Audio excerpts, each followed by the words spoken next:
dia, boa tarde ou boa noite, independente da hora que você esteja assistindo, seja bem-vindo. Estamos aqui com a psicóloga Karen Rinco e Karen, seja muito bem-vinda, muito obrigada por você estar aqui na UniBR com a gente. E a gente queria pedir para você se apresentar um pouquinho, falar sobre o seu trabalho, por favor. Bom, meu nome é Karen, prazer, obrigada pelo convite. Eu sou psicóloga formada há 12 anos, sou da TCC e da terapia de esquemas. A gente vai falar um pouco hoje sobre um tema que veio sendo muito abordado no começo do ano, aí, que foi a proibição do uso dos celulares na escola e qual efeito ele causa nas crianças, né? A gente vem abordar esse tema que vai ser o tema do nosso trabalho e a gente quer saber um pouco da opinião da psicóloga referente à teoria que a gente estudou, né?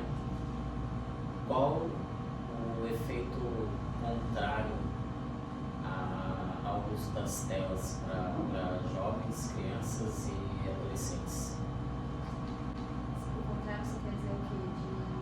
O que traz de malefícios? Tá. O que traz de malefícios são inúmeros, né?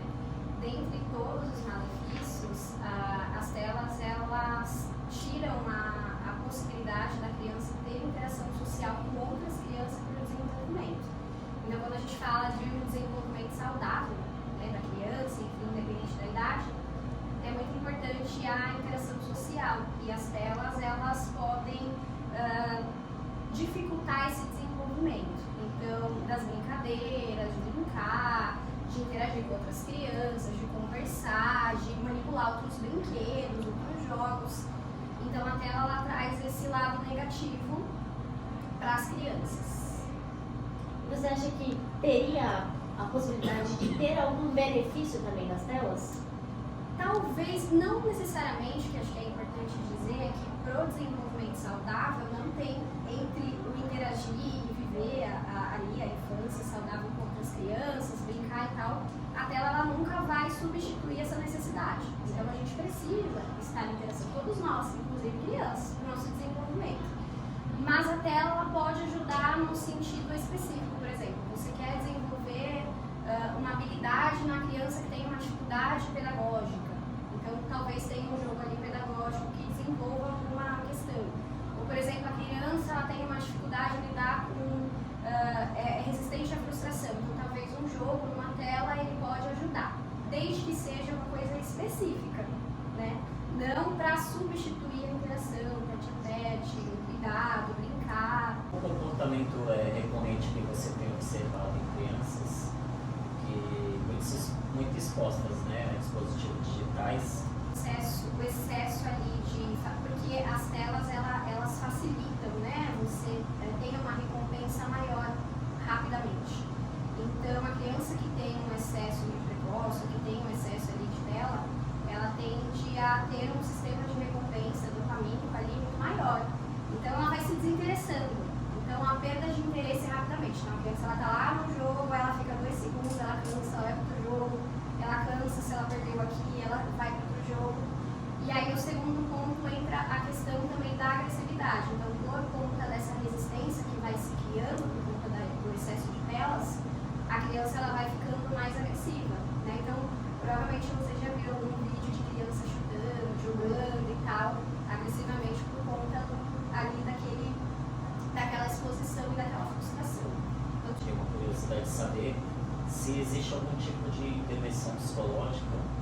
Normalmente é uma intervenção mais direta à família, então psicoeducar a família, para entender ali como é que é a rotina, como é que funciona, como é o gerenciamento ali do tempo, da rotina. O que é importante a gente citar é que cada ser humano ele é único, então a proposta de tratamento é específica, né? Então cada criança, por exemplo, não sei se vocês têm filhos, mas vamos supor que você tem uma filha com uma questão ali de agressividade, tem excesso em tela, então a gente vai entender a tua demanda, como é que é a tua família, como é que é a rotina, como é que é a rotina dessa criança, como é que ela funciona. Então cada família tem uma estrutura. Então é um atendimento direcionado à estrutura daquela família, é psicoeducar, trabalhar opções ali de não ter tanta exposição, entender o porquê que é exposto ali e trabalhar outras opções opções, que não seja tela, e se for, de que forma dá para ser menos nocivo. Isso traz a situação de que, em muitos casos, é por isso que a mãe toma apoio em casa, tem que trabalhar, tem que fazer muito, ter outros filhos para cuidar, e acaba colocando a criança ali para ser até uma ajuda para ela, né?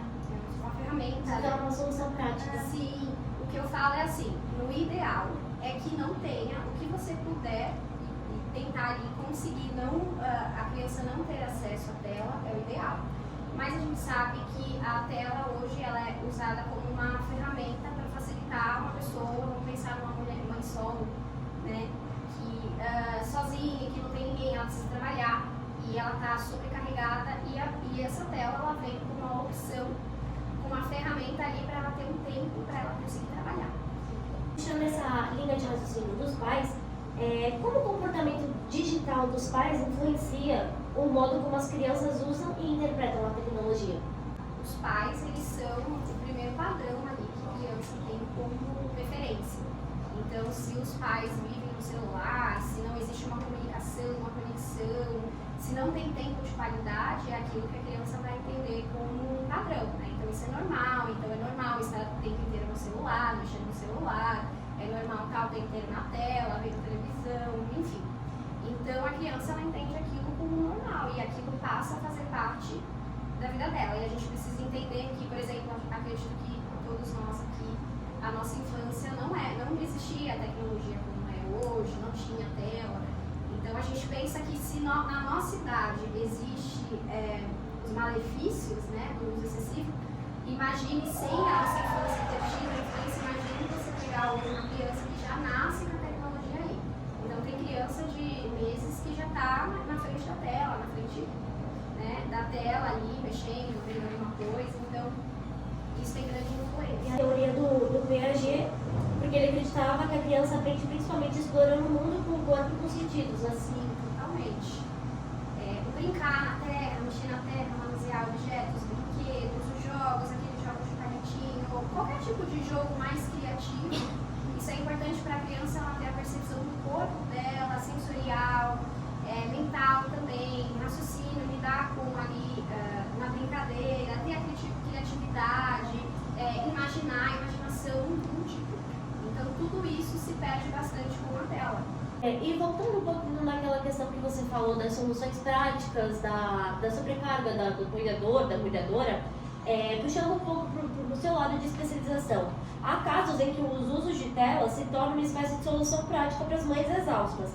E aí, para essas mães, porque quando a gente fala de psicologia infantil, a gente não pode deixar os pais de lado, né? Porque, como dizem, a criança ela é o sintoma, mas muitas vezes ela não é a raiz do problema. Então, como a mãe que está exausta, que usa isso como uma solução prática, como ela pode lidar sem julgamento por ela mesma? Como ela não se julga por ter que usar esse uso de tela, ter que usar essa solução? Aí entra muito a autocompaixão, né? De entender que a gente precisa entender o contexto, né? Ela usa a tela como uma ferramenta, então a gente precisa entender os limites disso. De fato, eu estou usando como uma ferramenta para não ter uma exaustão, para conseguir trabalhar, eu não tenho suporte, eu não tenho ajuda. Então, é a opção que eu tenho.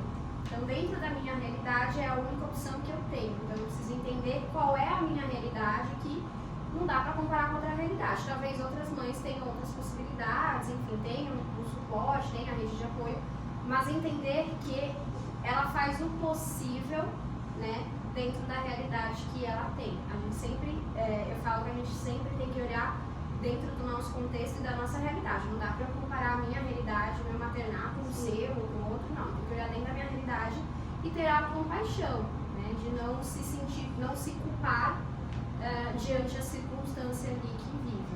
Se você pudesse deixar um conselho para ela, para quem está assistindo sobre telas na infância, qual seria? É aquilo que eu falei no começo, de que se é possível, o que é possível evitar a tela, ou as crianças terem acesso à tela, evitem, porque a gente sabe que o acesso a telas ela é nocivo, não há nada que substitua a interação, contato com outras crianças, brincar, se divertir, usar brinquedos, ter algumas atividades lúdicas E se, no último caso, né, ali dentro da realidade, não tem outra opção e a tela ela entra como uma ferramenta, tentar encontrar outras opções com a tela que sejam menos assim, prejudiciais. Então tentar pensar em um jogo que desenvolva algo, que não tenha tanto estímulos, tem alguns desenhos que não tem tantos estímulos, então tentar dentro da opção que tem, outras alternativas que não sejam tão nocivas. Muito obrigada pela sua presença aqui, obrigada pela sua participação, por todo o conhecimento que você trouxe.